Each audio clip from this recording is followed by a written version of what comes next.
quiet, serious tone. It happened on a Tuesday morning, well before dawn. A tow truck silently backed into a suburban driveway and towed away a family's SUV while they were still asleep. Inside, Sarah was sitting on the kitchen floor. She was reading a letter from the bank stating that their mortgage was 60 days past due. It was the first time she had seen the word foreclosure attached to her own address. These are the hallmarks of a sudden job loss or a catastrophic medical emergency. But Mike and Sarah Thompson were both employed, bringing home a combined salary of $140,000 a year. A six-figure income often provides a sense of security that doesn't actually exist. To find the source of the collapse, we have to look past the salary and perform an autopsy on their specific financial choices. 2 years earlier, the Thompsons moved into a $520,000 house in the suburbs of Dallas, Texas. The bank approved the loan, confirming they could handle the 4-bedroom suburban lifestyle they always wanted. The house was quickly followed by other monthly obligations, a $650 payment for a new SUV, and a home equity loan to install a backyard pool so they could host the neighbors. They used modern credit mechanisms to fill the rooms. Furniture was purchased on store carts with deferred interest. A $300 pair of shoes was split into 4 installments on an app. These small, friction-free payments stacked against a single monthly paycheck. They eventually took out a home equity loan to consolidate the smaller bills, but it only reset the timeline of the debt.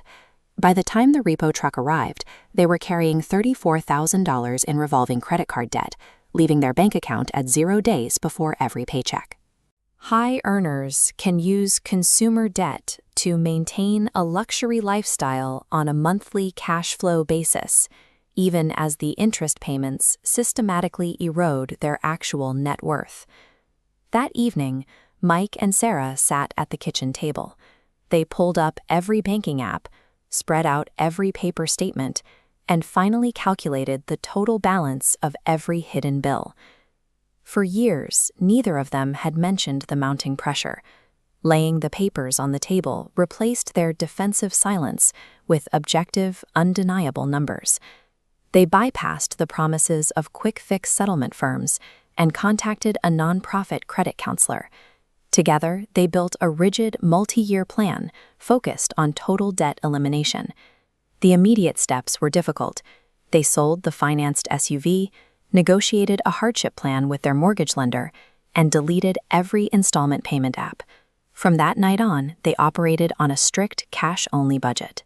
By the time they finished that first budget, they were no longer reacting to a crisis. They were managing their income through a shared strategy. There was no inheritance or windfall to clear the slate.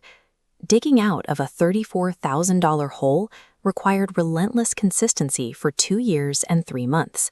They drove a single used vehicle, canceled every subscription service, and cooked every meal at home.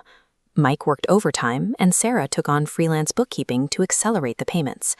This burn-down chart shows the mathematical result of that persistence. Month by month, the credit card debt dropped from $34,000 to $19,000, then $8,000, until the balance finally hit 0. Recovering from deep debt is rarely a matter of financial complexity. It is a grueling test of sustained behavioral change. The Thompsons still live in the same house in Dallas, but the financial engine driving their lives has been completely replaced. Their current foundation is built on 4 specific pillars. They keep a 6-month emergency fund in a high-yield account. They have 0 car loans. They pay off their credit card in full every month, and 15% of every paycheck is automatically diverted into retirement. $0 are lost to debt service. The house and the pool are decorations. The American dream is the freedom of waking up owing nothing to anyone.